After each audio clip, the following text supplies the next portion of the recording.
Jack Hudson gripped the datapad displaying his dwindling credit balance and wondered if the universe had a personal vendetta against him. The numbers hadn't improved since he checked them 5 minutes ago at the customs checkpoint, and they sure as hell weren't getting better while he stood outside the plasma and foam like some tourist trying to work up the courage to order his first alien cocktail. 3 months. 3 goddamn months of nursing his cargo hauler Lucky Strike through hyperspace jumps with a hyperdrive that wheezed like his grandfather's old pickup truck. The thing should have been scrapped a decade ago, but Jack had coaxed it from star system to star system with equal parts mechanical genius and pure Texas stubbornness. Now parked in Bay 47 of Ortisgate Station, the ship sat dead in space. Literally. The hyperdrive core had finally given up the ghost somewhere between the Vega colonies and here. Jack pushed through the bar's entrance, immediately assaulted by a wall of sound, alien pheromones, and the kind of lighting that made everything look either mysterious or diseased. The plasma and foam occupied prime real estate in the station's entertainment district, its interior a maze of mismatched furniture designed to accommodate everything from the towering, crystalline Vorthak to the slug-like Malarians who required specialized seating that looked like oversized petri dishes. He scanned the crowd, cataloging the usual spaceport denizens, off-duty freight pilots drowning their sorrows in fermented Andromedan fruit juice, traders comparing profit margins in 6 different languages, and the inevitable collection of beings whose species he couldn't identify, but whose universal body language screamed, "Looking for trouble." Jack's attention snagged on the bar's waitstaff, specifically one particular waitress who moved through the chaos like she'd been choreographed for it. Purple skin caught the neon lighting and threw it back in subtle patterns, while silver eyes tracked every patron with the kind of alert efficiency that spoke of long experience in customer service hell. She balanced a tray of drinks that glowed various colors against the laws of physics, while simultaneously fending off the wandering appendages of a drunk Krelian trader, whose species apparently considered groping a form of tipping. The waitress, her name tag read Aveline in standard script, deftly sidestepped the alien's advances while delivering his drink without spilling a drop. She said something that made the Krelian laugh and back off, then moved to her next table with a smile that looked genuine, despite the circumstances. Jack filed the observation away and focused on his mission. He needed hyperdrive components, specifically a quantum flux regulator rated for a Class C cargo vessel, and he needed them without paying the kind of markup that would require him to sell a kidney. The plasma and foam wasn't exactly known for its parts dealing, but the bartender might know someone who knew where to find what he needed without asking too many questions about proper licensing. He claimed an empty stool at the bar's far end, away from a group of Zeltron merchants who were either celebrating a successful deal or mourning a failed one. With their species, excessive drinking could indicate either outcome. "What's your poison, stranger?" The bartender was a Bolian whose blue skin had the kind of pallor that came from years of working under artificial lighting. His accent suggested the outer colonies, probably Rigel 7. "Beer," Jack said. "Whatever you've got that won't kill me or make me hallucinate." "Smart man. Too many humans come in here thinking they can handle alien liquor like it's some kind of dare." The bartender drew something amber-colored from a tap that looked like it had been salvaged from a mining operation. "You're looking at Terran ale, brewed right here on station. Weak as dishwater, but guaranteed not to dissolve your liver." Jack took a sip and grimaced. The Bolian hadn't been lying about the dishwater comparison. "You know anyone who deals in ship parts? Legal-ish ship parts? Depends what you need and how much you're willing to pay for the privilege of not asking where it came from." Before Jack could respond, a sound like a dying animal filled the air, followed by electrical crackling that made his teeth ache. Across the room, the ancient coffee synthesizer that served double duty as the bar's espresso machine had begun sparking in earnest, its control panel flashing warning lights in colors that probably meant something urgent in whatever alien language programmed the thing. The four-armed owner of the establishment, a Grixtal whose species resembled a cross between a praying mantis and a very angry accountant, rushed toward the machine while shouting in rapid-fire standard, "Everyone out! Everyone out now! This piece of Haraxian scrap is going to blow and take half the station with it!" The panic spread like wildfire. Tables overturned as patrons of various species scrambled toward the exits, drinks spilling and adding to the chaos. The Zeltron merchants knocked over their chairs in their haste to escape, while a family of Andorians clustered together near the emergency exit, their antennae twitching frantically. Jack remained seated, studying the supposedly dangerous machine with professional interest. He'd seen enough jury-rigged equipment in his years as a freight mechanic to recognize the difference between actual danger and mechanical drama. The coffee synthesizer wasn't a bomb waiting to happen. It was a modified plasma condenser having what his grandfather would have called a mechanical tantrum. While Grixtal continued shouting evacuation orders, and most of the staff herded customers toward the exits, Jack noticed that the purple-skinned waitress had stayed behind to help an elderly Vulcan who'd become disoriented in the rush. She guided the old man toward safety with gentle efficiency, then turned back to check for other stragglers. Jack grabbed his beer and walked toward the misbehaving machine. The control panel showed a classic power regulation failure. Too much energy flowing through conduits that hadn't been properly maintained in probably a decade. The solution required about 30 seconds of work and a few spare parts, most of which he could improvise from items currently within arm's reach. He pulled his multi-tool from his belt and started working, using a bent spoon from a nearby table to redirect the power flow while sipping his beer with his free hand. The machine's death rattles gradually subsided into a gentle hum, its control panel settling from angry red to a peaceful green. "Holy shit," said a voice behind him. "Did you just fix that thing with cutlery?" Jack turned to find the purple-skinned waitress staring at him with undisguised fascination.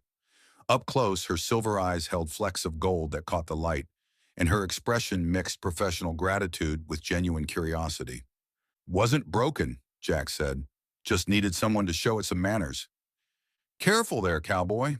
Her voice carried a slight accent he couldn't place, something that suggested standard wasn't her first language, but she'd learned it well enough to wield it with precision. Around here, heroics like that usually end in either a kiss or unemployment. Jack felt something shift in his chest, a tightening that had nothing to do with the recycled station air and everything to do with the way she looked at him like he'd just performed actual magic instead of basic mechanical troubleshooting.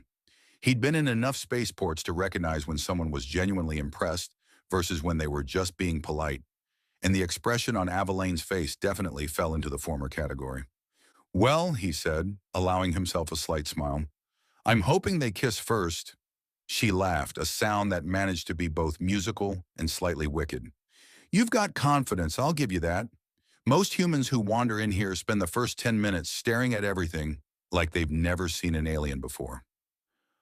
"I've been around the block a few times." "Have you now?" She stepped closer, close enough that he caught a hint of whatever perfume or natural scent made her smell like starflowers after rain. "Tell me, experienced traveler, what's your name?" "Jack Hudson, and you're Avalane, according to your name tag." "Observant, I like that in a customer." She glanced around the now empty bar, where Grixtal was tentatively approaching his rescued coffee machine like it might still explode if he looked at it wrong. "Since you just saved my boss from having to explain to station insurance why his establishment got turned into a crater, I figure I owe you a drink. Something better than whatever Keth served you." She nodded toward the Bolian bartender, who was emerging from behind the bar with the cautious expression of someone who'd expected to spend his evening scraping himself off the walls. "I'm not much of a drinker," Jack said, which wasn't entirely true but seemed like the polite thing to say. "Oh, you're one of those humans." Avalane's tone suggested she'd encountered his type before. "All business, no fun, probably thinks alien liquor is too exotic for your delicate constitution." There was a challenge in her voice, playful, but with an edge that made Jack reconsider his response. He'd learned to read people in his years of freight running, and Avalane struck him as someone who respected directness over false modesty. "I didn't say I couldn't handle it," he said, "just that I'm not much of a drinker. There's a difference." "Is there?" She moved behind the bar with the fluid grace of someone who'd spent years navigating tight spaces while carrying fragile objects. "Because I've seen plenty of humans come through here talking big until they get their first taste of what we consider a mild stimulant." Jack watched her work, noting the way she seemed to know exactly where everything was despite the bar's chaotic organization. She mixed something in a tall glass that glowed faintly blue and seemed to generate its own small weather system, complete with what looked like tiny lightning bolts dancing across the surface. Trillidium shaker, she said, sliding the drink across the bar. It's mostly harmless. Mostly? Well, according to station medical records, the average human can handle about a quarter of a standard serving before requiring professional intervention. She leaned against the bar, silver eyes sparkling with mischief. But you're not average, are you, Jack Hudson? The drink smelled like ozone, and something that might have been mint if mint had been struck by lightning and decided it liked the experience. Jack could feel the energy radiating from the glass, making his fingertips tingle where they touched the surface. You trying to kill me, Aveline? Just testing a theory. She smiled, and Jack noticed that her teeth were perfectly white and slightly pointed. Not enough to look dangerous, just enough to suggest she might bite if properly motivated. See? There's this legend about humans. Stories that get passed around the freight corridors about your species' legendary tolerance for substances that would put other beings in the hospital. And you think I'm some kind of test case? I think you're someone who just fixed a piece of equipment that 3 different repair technicians told my boss was beyond salvaging, and you did it while drinking beer and making it look easy. She tilted her head, studying him with the intensity of a scientist observing an interesting specimen.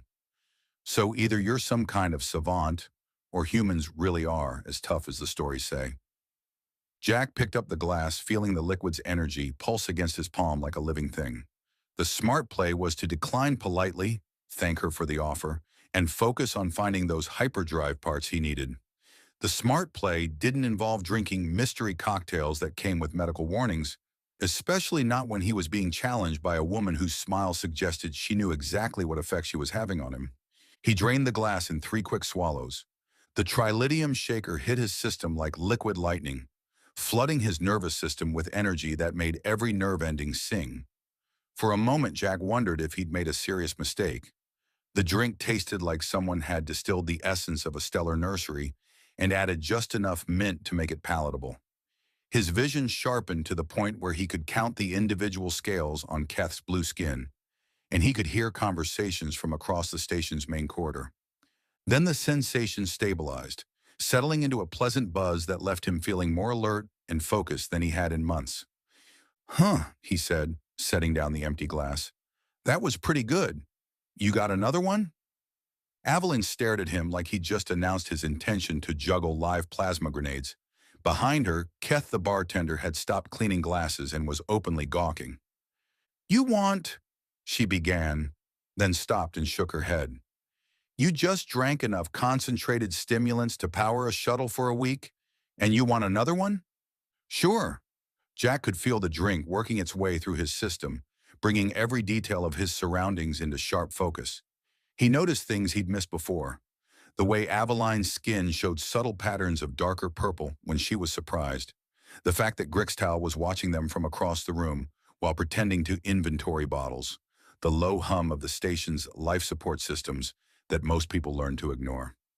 Most humans, Aveline said carefully, would be unconscious by now, or at least hallucinating. I feel fine. Better than fine, actually. Jack flexed his fingers, enjoying the way his reflexes seemed sharper, more precise. Though I've got to say, if this is what passes for a mild stimulant around here, I'm curious what you consider a strong one. Word of the exchange had apparently spread because Jack became aware that other patrons were filtering back into the bar. Not the ones who'd fled during the coffee machine crisis. Those were probably still running toward whatever they considered a safe distance from potential explosions. These were new arrivals, beings who'd heard that something interesting was happening at the plasma and foam and wanted to see for themselves. A group of Iridian traders had claimed a table near the bar, their overlarge eyes fixed on Jack with the intensity of scientists studying a rare specimen. 3 off-duty security guards from the Andromedan merchant fleet clustered around the far end of the bar, speaking in low voices while occasionally glancing in his direction. You're drawing a crowd, Aveline observed. Congratulations, you just became the most interesting human on Ortis Gate. Great. That's exactly what I needed. But Jack found he didn't mind the attention as much as he probably should have. The trilithium shaker had left him feeling confident and alert, like he could handle whatever challenges the universe decided to throw at him. It was a pleasant change from the constant worry about his ship's failing systems and dwindling credits.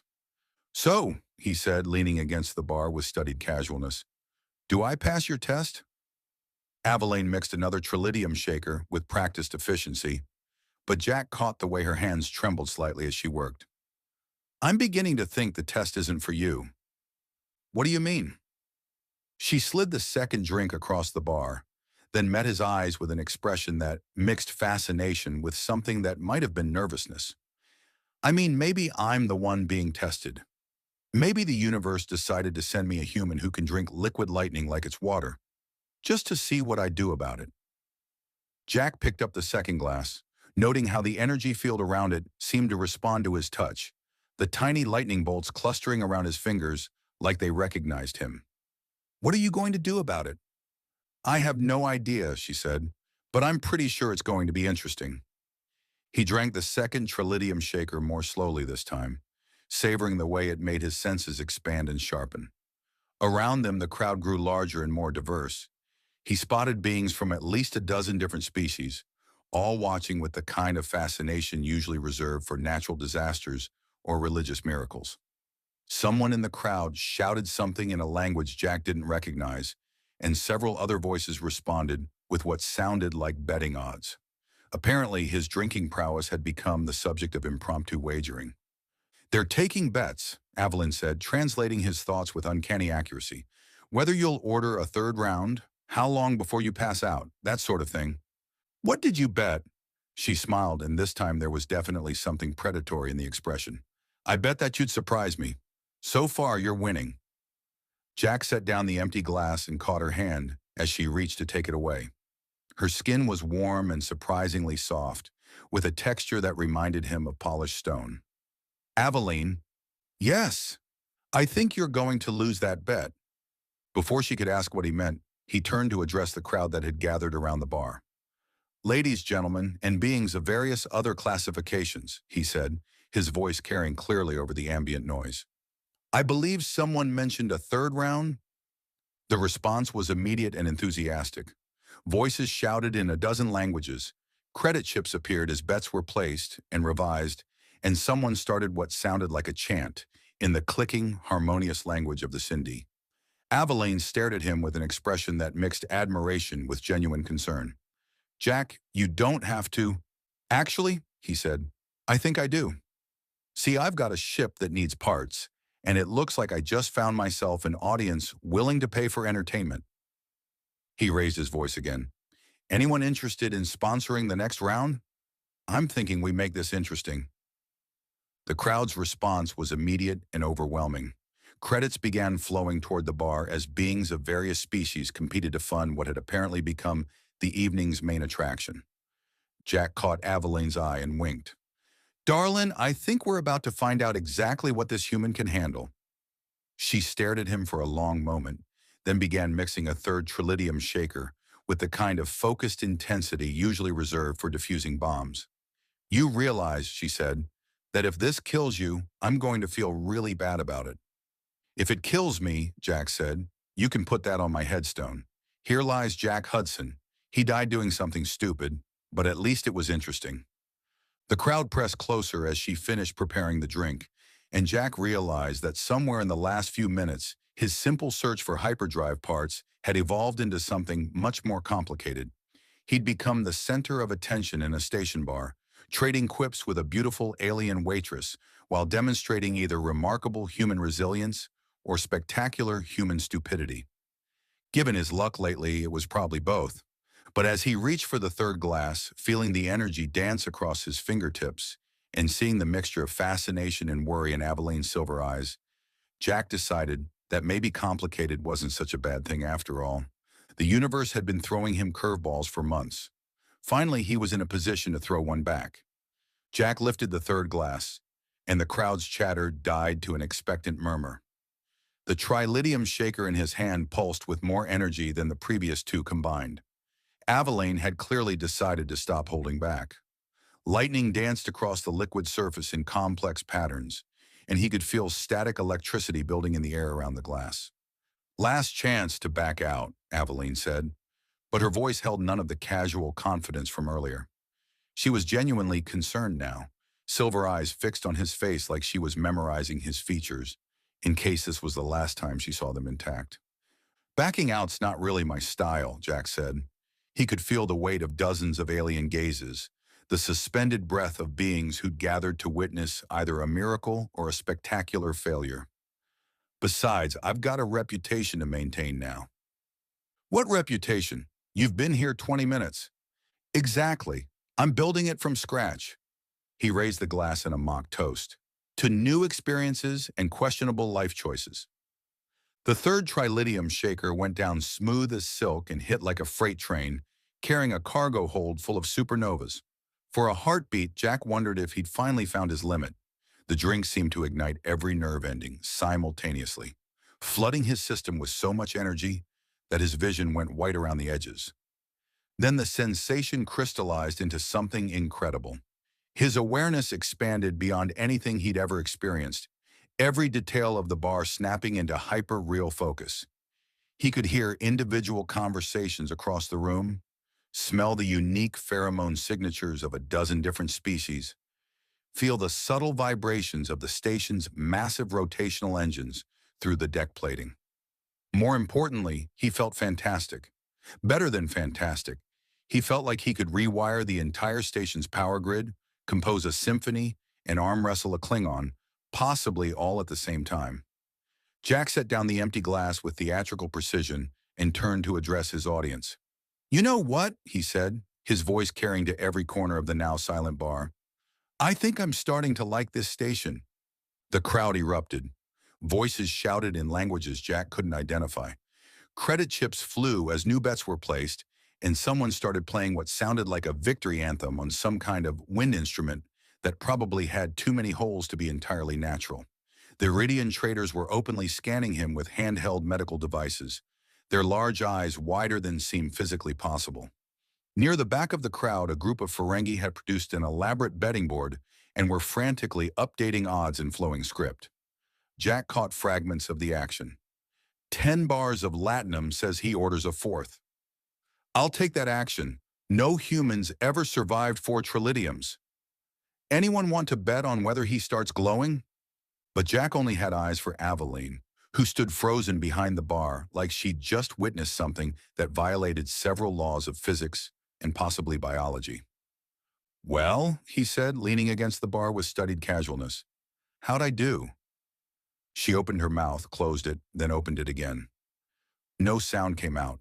Her skin had shifted from its usual purple to a lighter shade that almost looked lavender, and the patterns he'd noticed earlier had become more pronounced, creating intricate designs across her arms and neck. "You're supposed to be unconscious," she said finally, "or hallucinating, or at least slightly dead." "Sorry to disappoint you." "I'm not disappointed, She trailed off, apparently unable to find words for what she was. "Jack, what you just drank would put a Klingon in the medical bay. I've seen Orion pirates, beings whose entire culture revolves around excess, get carried out on stretchers after half that much trilidium."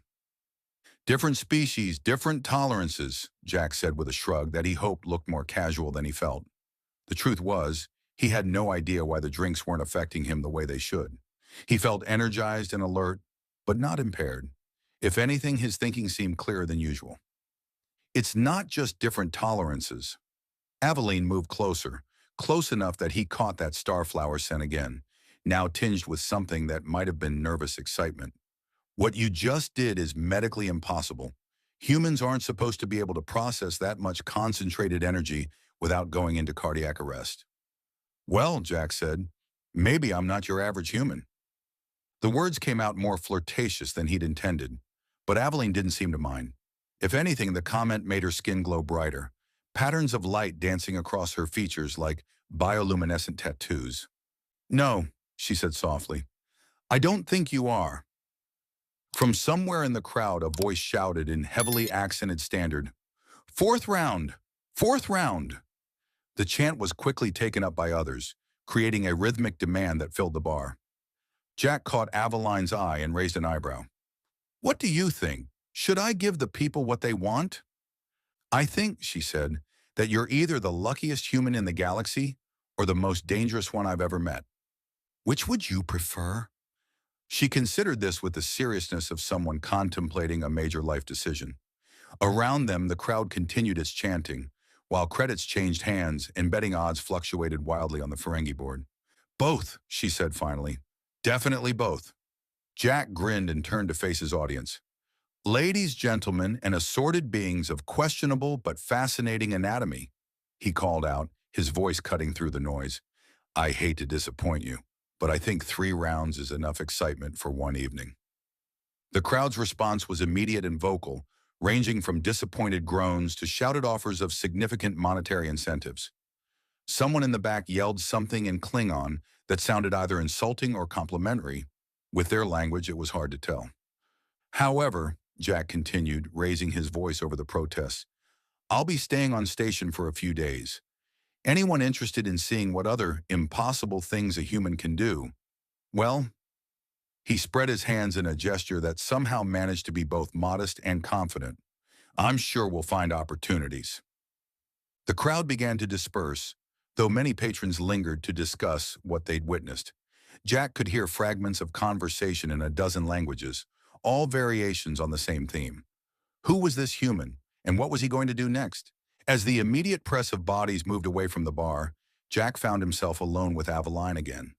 She was studying him with an expression that mixed scientific curiosity with something warmer and more personal. "So," she said, "what now, Jack Hudson? You've just become the most famous human on Ortis Gate. That's got to be worth something." "It is," he agreed, "but I'm still a guy with a broken hyperdrive and a rapidly emptying bank account.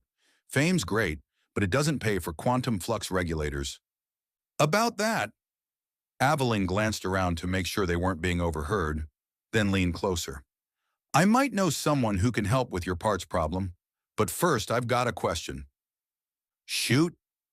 "What you did tonight, the coffee machine, the drinks, all of it, that's not normal human behavior, is it?" Jack considered lying, deflecting with humor, or changing the subject. Instead, he found himself giving her the truth. "Honestly, I have no idea what's normal anymore. I've been running freight routes for 10 years, and lately everything that should be impossible keeps turning out to be just another Tuesday." Meaning, meaning maybe your legendary human tolerance stories aren't as legendary as everyone thinks. He caught her hand again, noting how her skin seemed to warm under his touch. "Or maybe I'm just too stubborn to know when I'm supposed to fall down." Aveline's laugh was soft and genuine. "I vote for stubborn. It suits you." "Is that a compliment?" "From where I'm standing, definitely." The moment stretched between them, charged with possibilities and the kind of potential energy that came from two people recognizing something unexpected in each other. Jack could feel the station humming around them, thousands of beings from across the galaxy going about their lives. But for this instant, it felt like the universe had narrowed to just the two of them. "Aveline," he said. "Yes. I get the feeling that meeting you is going to complicate my life considerably." She smiled, and this time there was nothing predatory about it, just warm and genuine and slightly wicked. "Jack Hudson," she said, "I can absolutely guarantee it." Outside the plasma and foam's windows, the lights of Ortiz Gate stretched in all directions, a monument to commerce and connection built in the void between stars. Ships arrived and departed in steady streams, carrying cargo and passengers to destinations across the galaxy. Jack had come here looking for hyperdrive parts. Instead, he'd found something far more interesting. A purple-skinned waitress with silver eyes who looked at him like he was the answer to a question she hadn't known she was asking. Tomorrow he'd deal with his ship, his credits, and whatever consequences came from becoming the human who could drink liquid lightning. Tonight, he was content to stand in a spaceport bar, holding hands with a woman who glowed when she smiled, surrounded by the greatest collection of alien life the galaxy had to offer. It wasn't the worst way to end an evening. In fact, Jack thought, as Aveline's skin brightened with bioluminescent patterns that matched the rhythm of her heartbeat, it might just be the best beginning he'd had in years. The first act of his adventure was complete, but Jack had the distinct feeling that the real show was just getting started. Jack woke up in his cramped bunk aboard the Lucky Strike, feeling better than he had any right to after consuming enough stimulants to power a small city. Sunlight, or rather the artificial daylight cycle of Ortis Gate's main promenade, filtered through the cargo hold's single porthole, painting geometric patterns across the deck plating. He'd expected a hangover that could flatten a Gorn.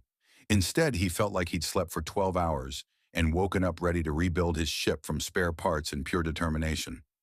The tritium shakers had metabolized through his system overnight, leaving him energized rather than depleted. His comm unit chimed with an incoming message, then another, then a steady stream that suggested something had gone seriously wrong with the station's communication protocols. Jack rolled out of his bunk and activated the display, expecting to find spam messages from parts dealers or automated docking fee reminders.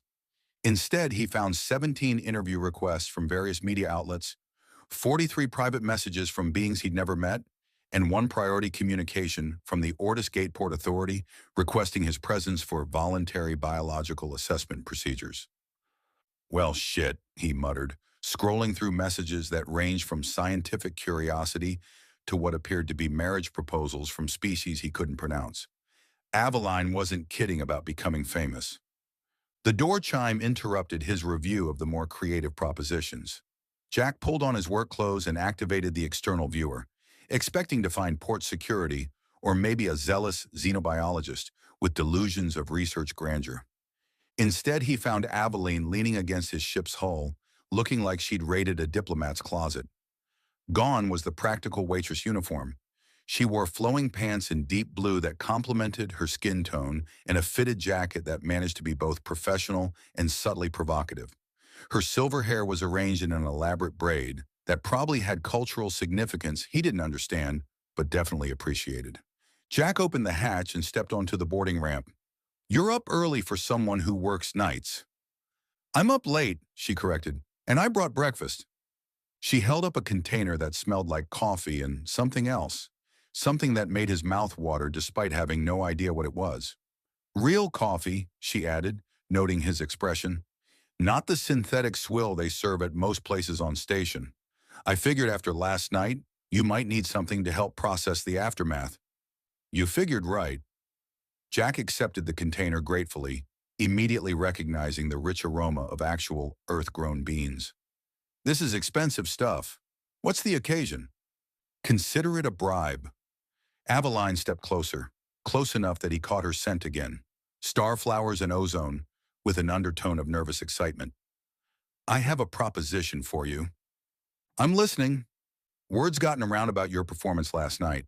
By my count, you've received offers from at least 12 different establishments, 6 research facilities, and one very persistent Dabo girl who seems to think you'd make an ideal husband."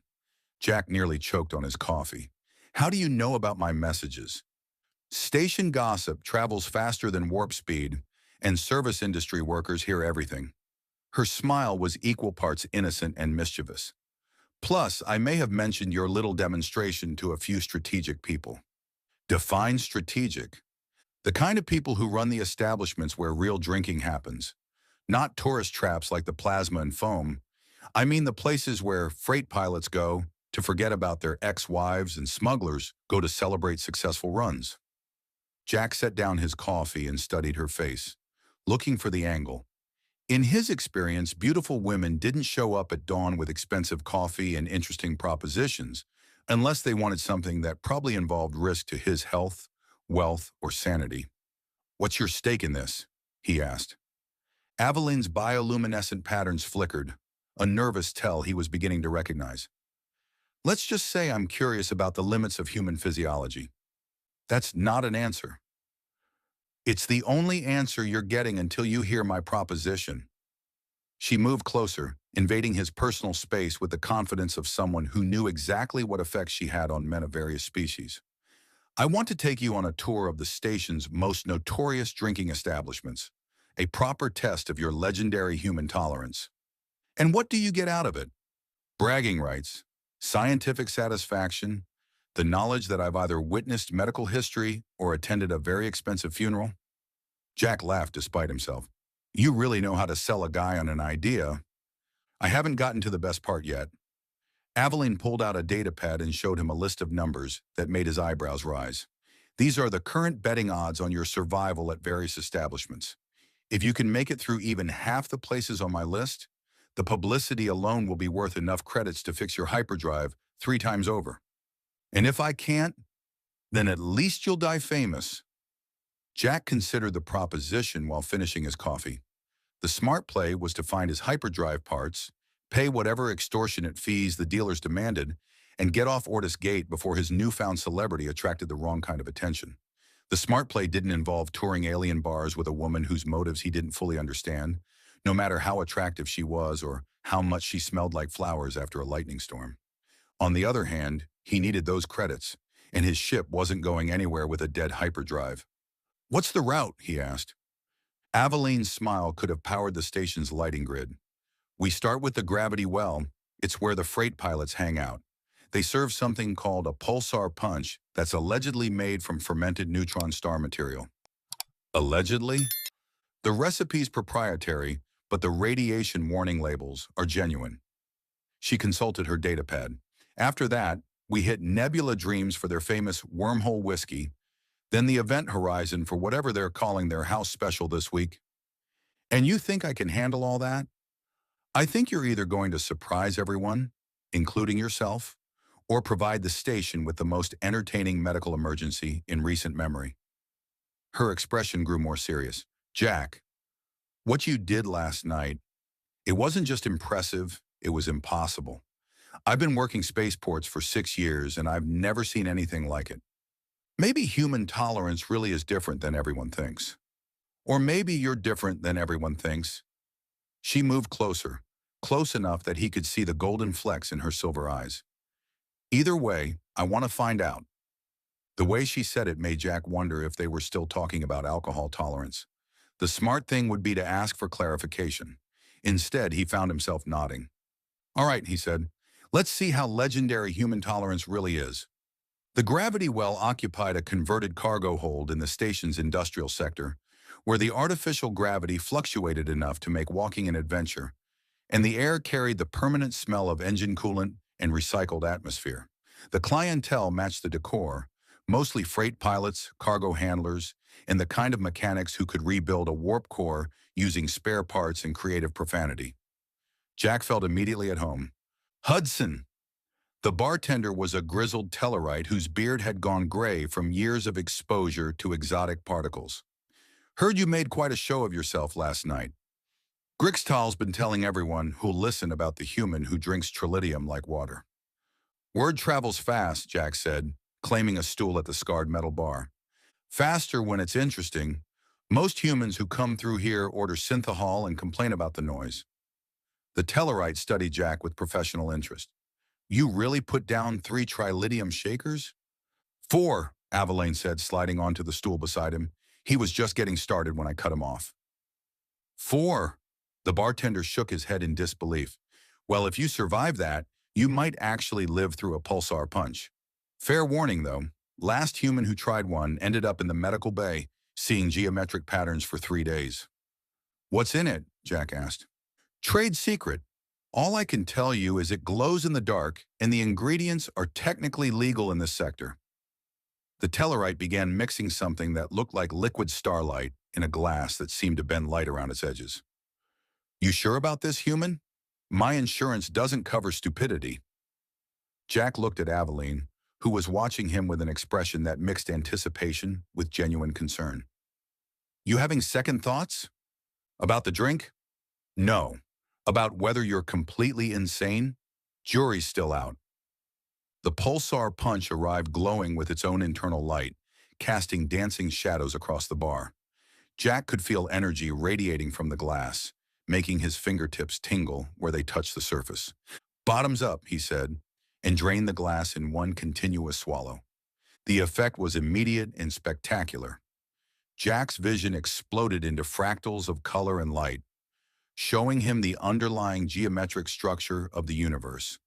For a moment, he could see the mathematical relationships that govern stellar formation, the elegant equations that describe the dance of galaxies, the fundamental constants that held reality together. Then the sensation settled into a warm buzz that made everything seem sharper and more vivid. "Holy shit," said a voice from across the bar. "He's still standing." The crowd that had gathered to watch Jack's potential demise began placing new bets. Credits changed hands as the odds on his survival shifted dramatically upward. "How do you feel?" Aveline asked, her voice tight with concern. "Like I just downloaded the operating manual for the universe." Jack blinked, watching reality reassemble itself into familiar patterns. "That was educational." "Educational?" The Tellarite bartender stared at him like he'd just announced his intention to juggle antimatter. "Son, you just drank concentrated space-time. Most beings hallucinate for hours after that kind of exposure to exotic matter." "I did hallucinate. I saw the mathematical structure underlying quantum mechanics. It was beautiful." Aveline's skin began glowing brighter, patterns of light racing across her features in complex spirals. "You're describing an interaction with exotic matter at the quantum level. That's not supposed to be possible for biological entities." "A lot of things aren't supposed to be possible," Jack said. "Doesn't seem to stop them from happening." Nebula Dreams occupied prime real estate in the station's entertainment district, its interior designed to mimic the swirling gases of a stellar nursery. Holographic clouds drifted between tables while artificial stars twinkled overhead, creating an atmosphere that was equal parts romantic and surreal. The clientele was more upscale than the Gravity Well: traders in expensive suits, diplomats on shore leave, and the kind of beings who considered exotic liquor a legitimate business expense. Jack felt distinctly underdressed in his work clothes, but Aveline seemed to know exactly where they were going. "Table for two," she told the hostess, a statuesque Orion whose green skin seemed to absorb and reflect the holographic starlight. "We'd like something private." They were seated in an alcove that provided an excellent view of the main floor, while offering relative privacy for conversation. Jack noticed how the other patrons looked at them, curious glances that lingered on Aveline's glowing skin and his own decidedly human appearance. "Feeling famous yet?" Aveline asked, noting his observation. "Feeling like a zoo exhibit," Jack corrected. "Is it always like this?" "You're the human who drinks impossible cocktails and lives to tell about it. Of course it's like this." She signaled their server, another Orion who moved with the fluid grace of someone trained in customer service. "Two wormhole whiskeys, please. The real thing, not the tourist version." The server's eyebrows rose. "Ma'am, I should mention that wormhole whiskey is—" "I know what it is," Aveline interrupted. "Trust me, he can handle it." When they were alone again, Jack leaned across the table. "All right, I'll bite. What's your real interest in this? And don't tell me it's scientific curiosity. I've seen the way you look at me when you think I'm not paying attention." Aveline's patterns flickered, and Jack realized he'd hit something close to the mark. "You want the truth?" "It would be refreshing." "I've been stuck on this station for 3 years, serving drinks to beings who see me as either exotic entertainment or a potential conquest. I've saved enough credits to leave, but I don't have anywhere to go." She traced patterns on the table's surface, her fingertips leaving brief trails of light. "Then you walk into my bar, fix something that 3 repair technicians said was beyond salvaging, and drink yourself into legend status without breaking a sweat. And that interests you because you're proof that impossible things happen to people who refuse to accept limitations." Her silver eyes met his directly. "I study xenobiology in my spare time. Correspondence courses, research papers, whatever I can access through the station's database. My dream is to get accepted to the Galactic University's graduate program, but they don't exactly recruit waitresses from backwater trading posts." Jack began to understand. "But they might recruit the woman who discovered something unprecedented about human physiology." The thought had occurred to me. Her smile was self-conscious but determined. "I figure if I can document your abilities, maybe understand how they work, it might be enough to get someone's attention. So I'm your research project. You're my ticket off this station." She reached across the table and touched his hand, sending small sparks of bioluminescence dancing across their joined fingers. But that doesn't mean I don't enjoy the company. Their wormhole whiskeys arrived, served in glasses that seemed to contain actual miniature wormholes. Jack could see stars and distant galaxies swirling in the liquid depths. The server placed them on the table with obvious reluctance. Last chance to reconsider, she said. Station Medical is on speed dial if you need them. Jack picked up his glass, studying the way space-time seemed to fold and bend within the whiskey. Aveline, can I ask you something? Sure. If this kills me, will you at least make sure it gets written up properly in the scientific journals? I'd hate to die for nothing. Her laugh was genuine and delighted. Jack Hudson, I promise you'll get full credit for your contribution to xenobiological research. Good enough. He raised his glass in a toast. To scientific advancement and questionable life choices. They drank simultaneously, and Jack felt reality twist around him like origami made from the fabric of space and time. For a moment, he existed in multiple dimensions simultaneously, experiencing the universe from perspectives that had no names in any language he knew. When consensus reality reasserted itself, he found Aveline staring at him with an expression of wonder that made her entire body glow like a constellation. How? She whispered. How? What? You just consumed concentrated exotic matter that exists partially outside normal spacetime. You should be scattered across 17 different dimensions right now. Jack considered this information while savoring the lingering taste of the whiskey, which somehow managed to taste like starlight in childhood memories. Maybe humans are more adaptable than anyone realized. Or maybe you're not entirely human. The suggestion hung in the air between them like a challenge. Jack started to dismiss it automatically, then stopped. In the past 24 hours, he'd survived drinks that should have killed him, perceived mathematical structures underlying reality, and experienced consciousness across multiple dimensions. Maybe it was time to consider that his assumptions about himself might be incomplete. What would you do, he asked, if that turned out to be true? Document everything, she said immediately. Run every test I could think of. Try to understand what makes you different. And after that, her smile was soft and intimate. Ask if you wanted company on whatever impossible adventure comes next.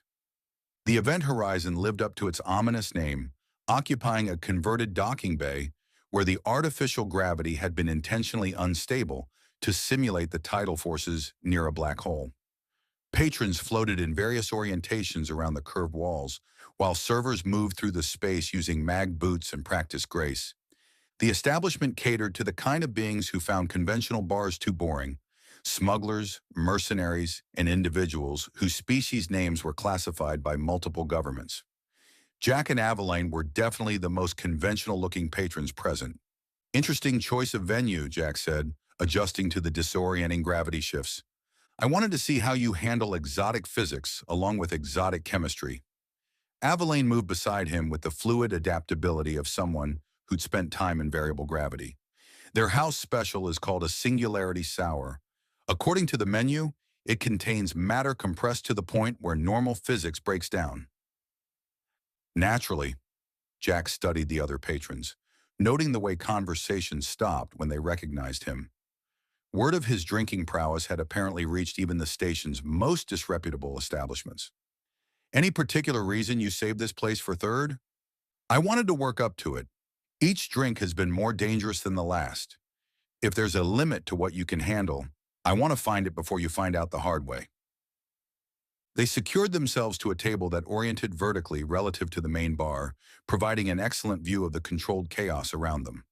Jack noticed how Aveline positioned herself close enough that their legs touched, her presence both comforting and distracting in the shifting gravitational fields.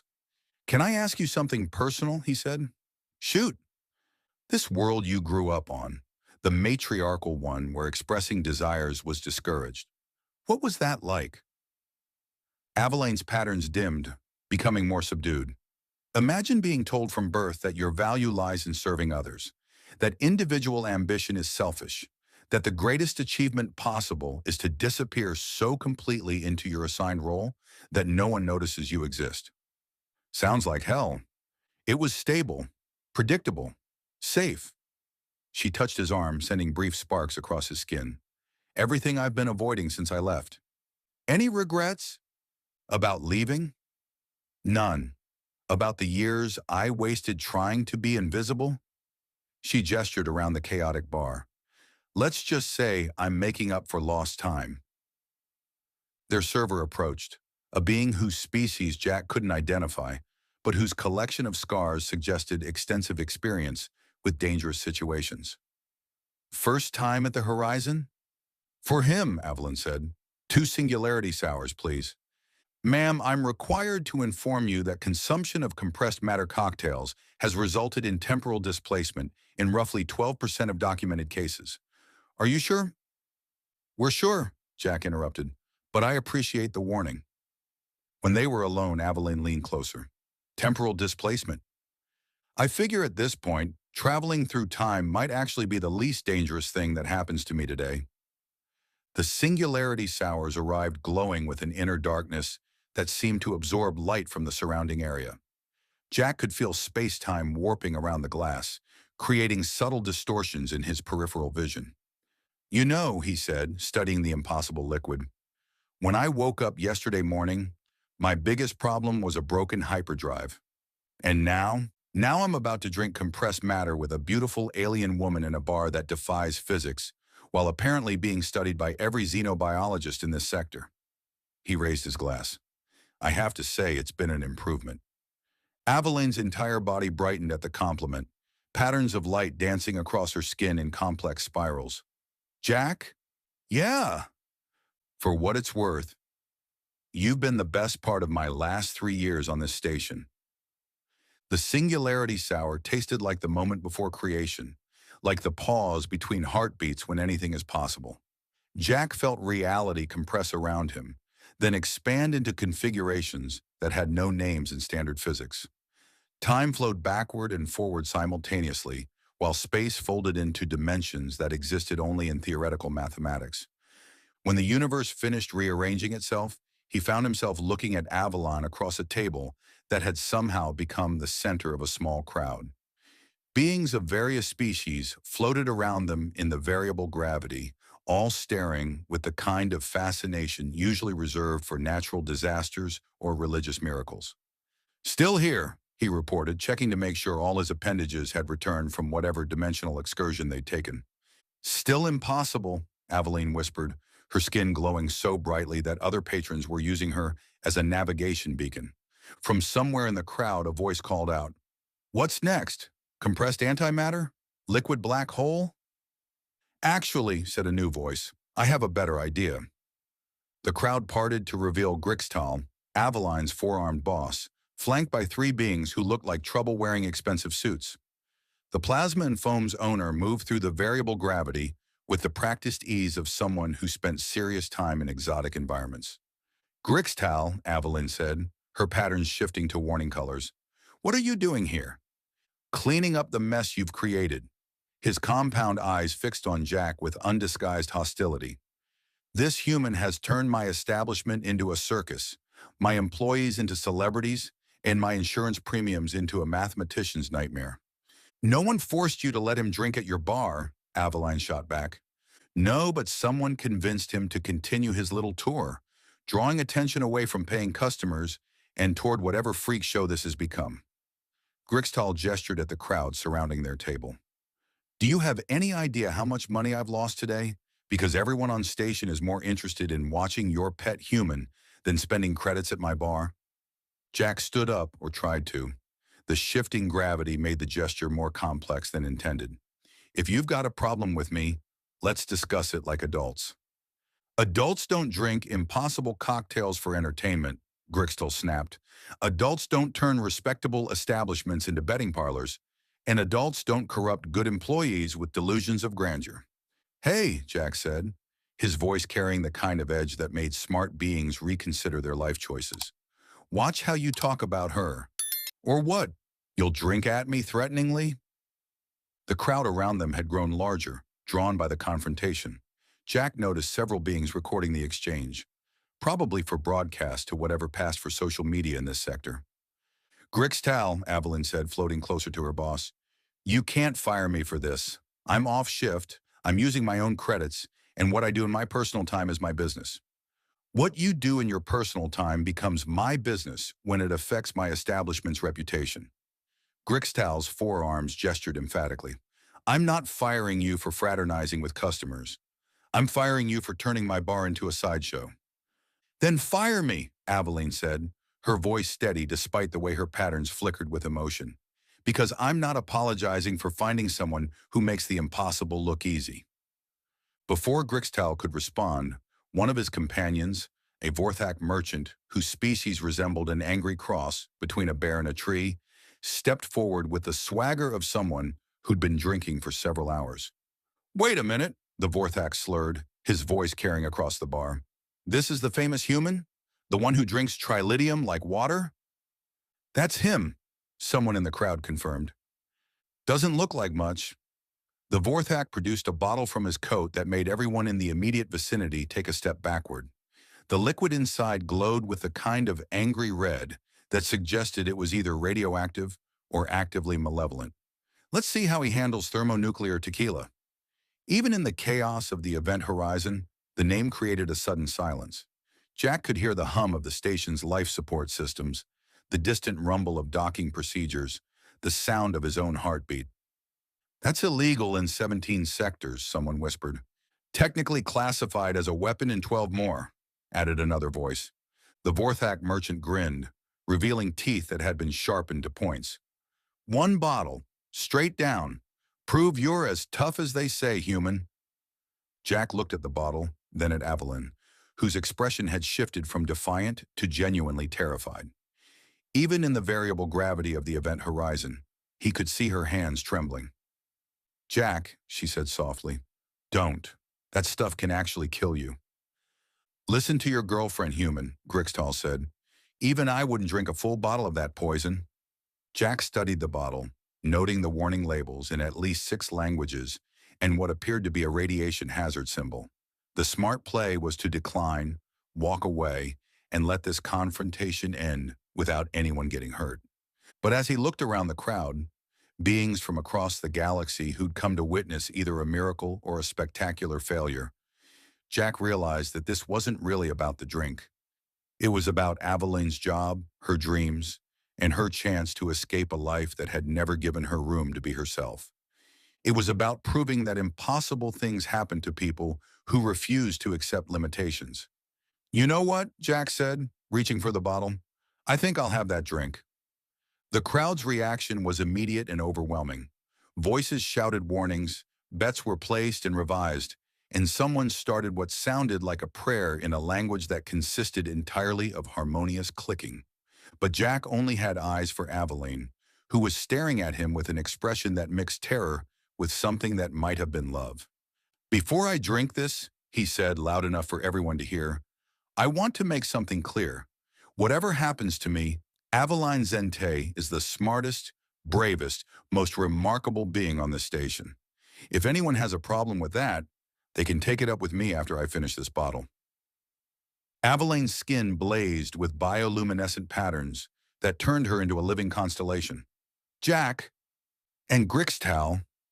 Jack fixed the bar owner with a stare that could have melted hull plating.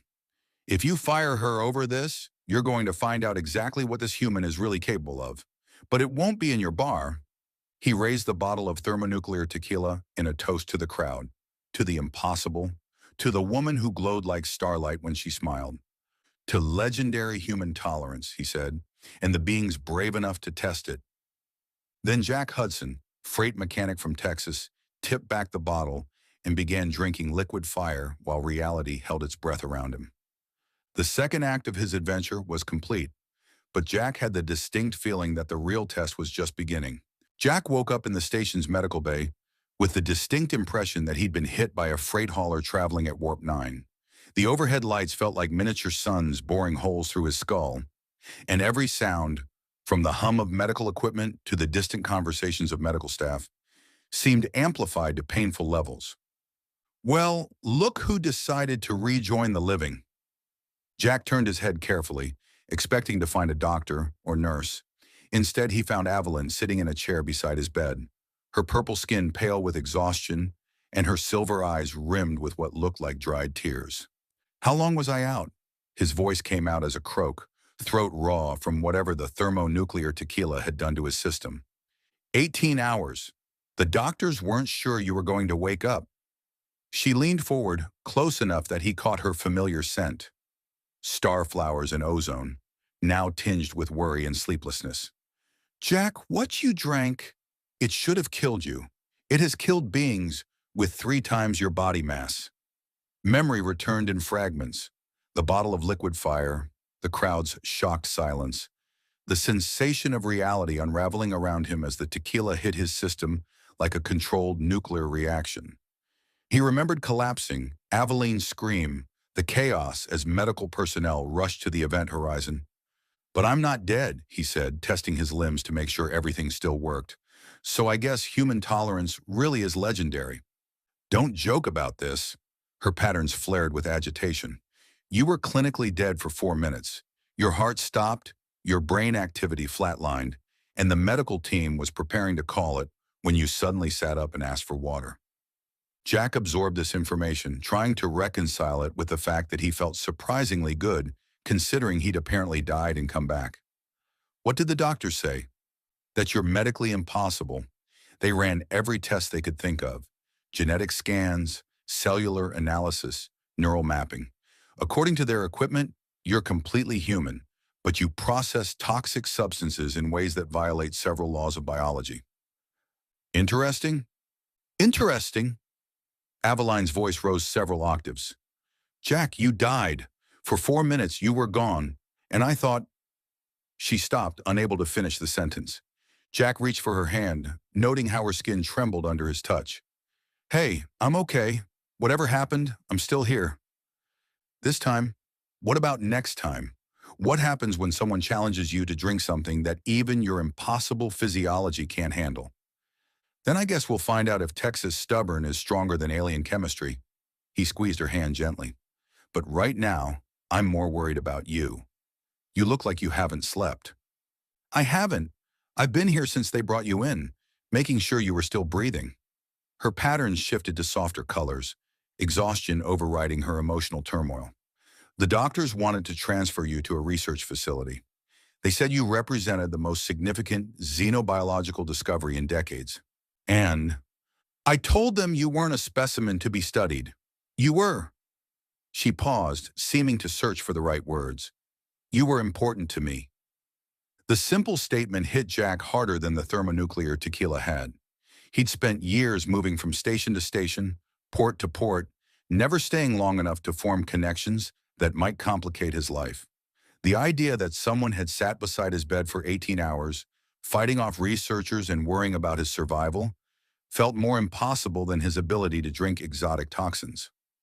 "Aveline, there's something else." She pulled out a data pad, her expression mixing excitement with nervous energy. "While you were unconscious, Commodore Veltar from the Port Authority came by. He has a proposition." Jack struggled to sit up, his head spinning from the effort. "What kind of proposition?" "The kind that could solve both our problems." Bay 47 looked like the site of a small festival when Jack and Aveline arrived 3 hours later. Word of the human who'd survived thermonuclear tequila had spread throughout Ortis Gate, drawing crowds that ranged from curious tourists to serious xenobiologists to beings whose interests seemed more commercial than scientific. Jack's cargo hauler, Lucky Strike, sat in the center of it all, its hull scarred from years of hard use, but somehow managing to look dignified despite the circumstances. The ship represented everything he'd worked for: independence, the freedom to choose his own destinations, the means to build something lasting in a galaxy that seemed determined to tear down anything permanent. Now it might become the stage for either his greatest triumph or his most spectacular failure. "Impressive turnout," he said, studying the crowd that had gathered to witness whatever was about to happen. "Commodore Veltar knows how to draw an audience," Aveline replied. "He's been promoting this as the ultimate test of human endurance." "And what exactly does this test involve?" Before she could answer, the crowd parted to reveal Commodore Veltar himself, a tall, elegant being whose species resembled a cross between a diplomat and a predatory bird. His uniform was impeccable, His bearing suggested military training, and his expression indicated someone who was accustomed to being obeyed without question. "Mr. Hudson," the Commodore said, his voice carrying the kind of authority that made subordinates stand straighter. "I trust you've recovered from your recent medical adventure?" "Still breathing, if that's what you're asking." "Excellent. Then perhaps we can discuss my proposal." Veltar gestured toward Jack's ship, where a team of Port Authority technicians had set up what looked like a mobile laboratory. "Are you familiar with the Rigelian endurance ritual?" "Can't say that I am." It's a traditional test of capability used by several species to evaluate potential trade partners. The ritual involves consuming a series of increasingly potent beverages while simultaneously performing complex technical tasks under strict time constraints. The Commodore's smile was sharp enough to cut hull plating. Most species require teams of specialists to complete it successfully. Jack studied the setup around his ship, noting the bottles of exotic liquor arranged on a portable bar, the diagnostic equipment connected to his hyperdrive, and the timer that had been mounted where everyone could see it. "And you want me to attempt this ritual? Why?" "Because, Mr. Hudson, your recent demonstrations have convinced me that humans might be capable of more than we previously believed. If you can successfully complete the Rigelian endurance ritual while repairing your ship's hyperdrive, the Port Authority will waive all docking fees, provide you with a priority cargo contract, and officially recognize your vessel for unrestricted travel throughout this sector." The offer was generous enough to make Jack suspicious. "What's the catch?" "No catch. However, failure will result in your ship being impounded for safety violations, and you'll be required to undergo mandatory psychological evaluation to determine your fitness for independent space travel." Jack looked at Aveline, whose expression mixed hope with worry. The deal represented everything they both needed: enough credits and official recognition to let him start the shipping business he'd always dreamed of, plus the opportunity for her to leave service work behind and pursue her studies at the Galactic University. It also represented the kind of risk that could destroy everything they'd worked for. "How long do I have to decide?" he asked. "You don't?" Veltar consulted his chronometer. "The ritual begins in 10 minutes, with or without your participation. If you choose not to attempt it, your ship will be cleared for departure as soon as you settle your outstanding fees." "How much do I owe?" 17,000 credits, plus accumulated interest and penalty charges." Jack felt his stomach drop. He didn't have 17,000 credits. He didn't have 1,700 credits. His choices had suddenly simplified to attempting an impossible ritual or losing his ship to bureaucratic seizure. "Jack," Aveline said quietly, "you don't have to do this. We'll find another way." "What other way? Even if I could find a buyer for the Lucky Strike, I'd never get enough to cover what I owe." He looked around at the crowd that had gathered to witness his decision, seeing the mixture of anticipation and skepticism in alien faces. "Besides, where's your sense of adventure?" "Currently hiding behind my sense of self-preservation." Jack laughed, feeling some of the tension leave his shoulders. "Tell you what, if I survive this, you owe me dinner at the nicest restaurant on whatever planet we visit first. And if you don't survive, then you can put 'he died as he lived,' doing something stupid for a beautiful woman on my headstone." Aveline's patterns flared bright enough to serve as emergency lighting. "Jack Hudson, you are either the bravest human I've ever met or the craziest." "Why not both?" He kissed her hand, noting how her skin warmed under his lips. "Besides, I've got the best assistant in the galaxy. How hard can it be?" The Rigelian endurance ritual, Jack discovered, was essentially a drinking game designed by engineers with sadistic tendencies and a thorough understanding of Murphy's Law. The rules were simple: repair his ship's hyperdrive while consuming a predetermined sequence of exotic beverages, all within a strict time limit. The practice, as he learned within the first 5 minutes, was significantly more complex. "Hand me the quantum flux regulator," he called to Aveline, who was serving as both his assistant and designated bartender. "And whatever that blue thing is." "The stellar combustion special or my earring?" she asked, holding up both items. "Both. I've got an idea." The first drink had been a relatively mild Andromedan brandy, which Jack had consumed while replacing his hyperdrive's primary power coupling. The second, a Vulcan meditation wine, had accompanied his work on the navigation subroutines. By the third drink, something called a quantum entanglement cocktail that existed in multiple dimensions simultaneously, he was beginning to understand why most species required teams to complete the ritual. The alcohol affected his perception of time and space in ways that should have made precision work impossible. Instead, Jack found himself operating with a clarity and focus that seemed to expand rather than diminish with each drink. His hands moved with surgical precision, while his mind processed the hyperdrive's complex systems with an intuitive understanding that surprised him. Plasma conduits running hot, Aveline reported, monitoring the diagnostic displays while mixing his fourth drink. Expected. The secondary stabilizers are compensating for the primary array. Jack rerouted power through an alternate pathway, his fingers dancing across the control interface like he was playing a musical instrument. How's our time? Halfway through with 60% completion rate, you're actually ahead of schedule. The crowd around them had grown larger and more vocal as word of Jack's progress spread throughout the station. Beings of various species offered commentary, placed bets, and provided unsolicited technical advice in languages he didn't recognize, but somehow understood. The ritual seemed to be affecting his linguistic processing as well as his technical abilities. Drink number 4, Aveline announced, passing him a glass that contained what looked like liquid lightning. Nebula Storm Shooter. Fair warning, this one has been known to cause temporary telepathic abilities in some species. Jack drained the glass while installing a new quantum flux regulator, feeling reality shift around him as the drink took effect. Suddenly, he could sense the emotional states of everyone watching: excitement, skepticism, wonder, and from Aveline, a complex mixture of pride, worry, and something warmer that made his chest tighten. "You're doing great," she said, and he could feel the sincerity behind her words like a physical warmth. "Thanks to my assistant," he replied, meeting her eyes as he worked. "Couldn't do this without you." Her entire body brightened at the compliment, patterns of light dancing across her skin in spirals that matched the rhythm of her heartbeat. Several aliens in the crowd shielded their eyes from the display. "Focus, cowboy," she said with a smile that could have powered the station's lighting grid. "You've still got 3 more drinks and a cascade amplifier array to install." The 5th drink was a Romulan plasma fire that tasted like burning starships and made his vision shift into spectrums that had no names in standard language. Jack found himself perceiving the hyperdrive's energy patterns as flowing rivers of light, making adjustments with an intuitive precision that bordered on the supernatural.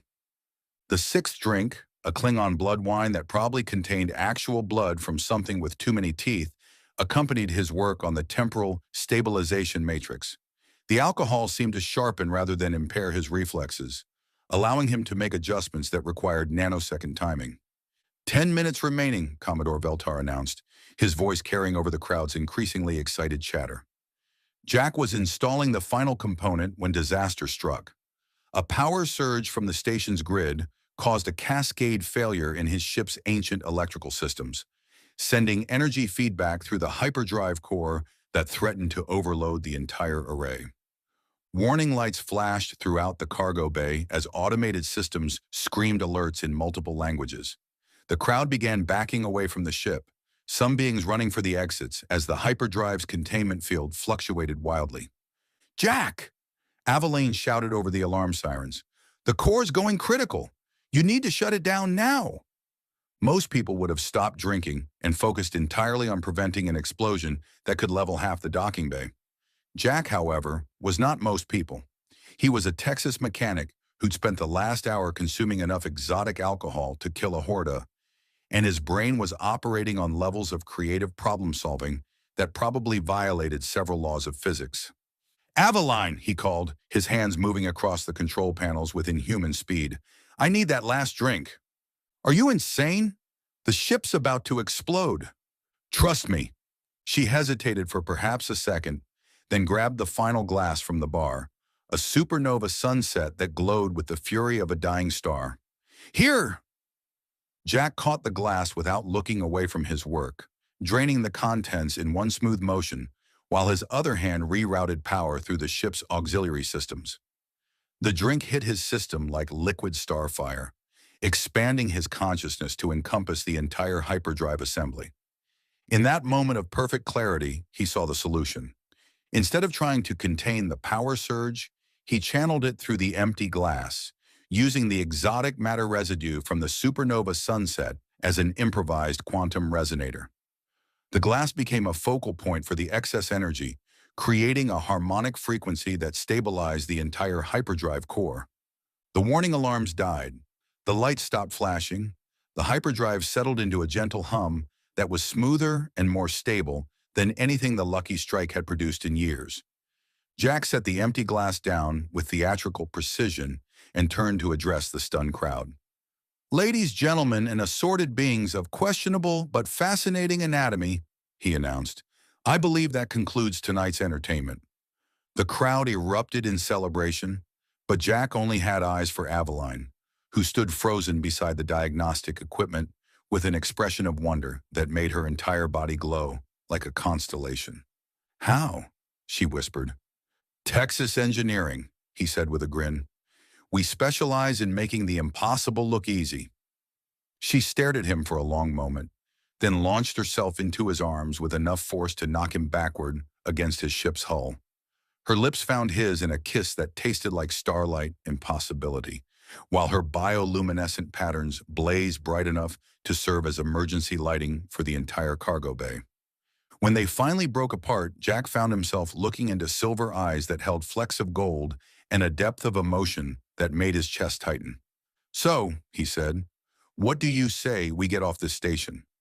"I say yes," she replied without hesitation. "But first, I have a question." "Shoot." "What happens when we reach civilized space and you can't impress people by drinking poison anymore?" Jack laughed, pulling her closer as the crowd continued celebrating around them. "Darlin', I grew up in Texas. I've got plenty of other ways to nearly kill myself." 3 hours later, the Lucky Strike cleared Ortis Gate's navigation buoys and jumped to hyperspace, carrying Jack Hudson and Aveline Zente toward their new life among the stars.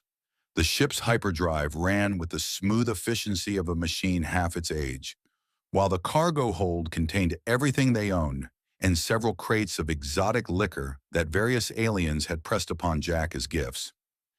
Aveline sat in the co-pilot's chair, her acceptance letter to the Galactic University displayed on the navigation screen, while Jack plotted a course that would take them through 3 systems where his new cargo contract waited. "You know," she said, watching the stars streak past in the blue-shifted glow of hyperspace, "when I woke up yesterday morning, my biggest dream was getting off that station. And now I'm traveling through space with a human who can drink impossible cocktails, fix broken technology with improvised quantum resonators, and somehow make me believe that anything is possible." Her patterns shifted to warm colors that matched her smile. "It's been an improvement. Just wait until you see what I can do with a properly equipped engineering bay and a hangover," Jack said, reaching over to take her hand. "We're going to have adventures that'll make the Rigelian endurance ritual look like a quiet evening at home." "Promise?" "Darlin', I'm a Texas mechanic with a fast ship, a beautiful co-pilot, and an apparently superhuman tolerance for exotic substances. The galaxy isn't going to know what hit it." Aveline's laugh filled the cockpit like music, while outside the viewports the universe spread before them in all its infinite possibility. They were heading toward the Galactic University, toward new worlds and unknown challenges, toward a future that neither of them could have imagined when they first met in a spaceport bar. Behind them, Ortis Gate continued its rotation in the void between stars, while in the cargo holds and passenger compartments of dozens of ships, the story of Jack Hudson spread from being to being, the human who could drink liquid lightning, who fixed the impossible with improvised solutions, who proved that sometimes the most legendary adventures begin with someone refusing to accept that something can't be done. The tale would grow in the telling, acquiring new details and impossible embellishments, until Jack became a figure of myth rather than reality. But in the cockpit of the Lucky Strike, speeding through hyperspace toward their first delivery, he was simply a man who'd found something worth risking everything for. And sitting beside him, glowing softly with bioluminescent contentment, was the woman who'd shown him that the universe was full of impossible things, including love that transcended species, dreams that defied probability, and connections that made the vast emptiness of space feel like home. The legend of Jack Hudson was just beginning, but the man himself had already found everything he'd been searching for in the depths of space: purpose, partnership, and proof that sometimes the most impossible thing of all was happiness. As the lucky strike carried them toward their destiny among the stars, Jack Hudson and Evelyn Zente discovered that the greatest adventure wasn't surviving impossible challenges or drinking exotic cocktails. It was building a life together in a galaxy that was vast enough to contain all their dreams and wild enough to make every one of them come true. In the years that followed, stories would spread throughout the Outer Rim territories about the human-alien partnership that revolutionized both interstellar shipping and xenobiological research. Jack Hudson became known as the mechanic who could fix anything, while Dr. Aveline Zente earned recognition as one of the galaxy's leading experts on cross-species physiology. Their shipping company, Legendary Tolerance Transport, specialized in carrying cargo that other haulers considered too dangerous, too impossible, or too profitable to ignore. But that, as they say, is another story entirely.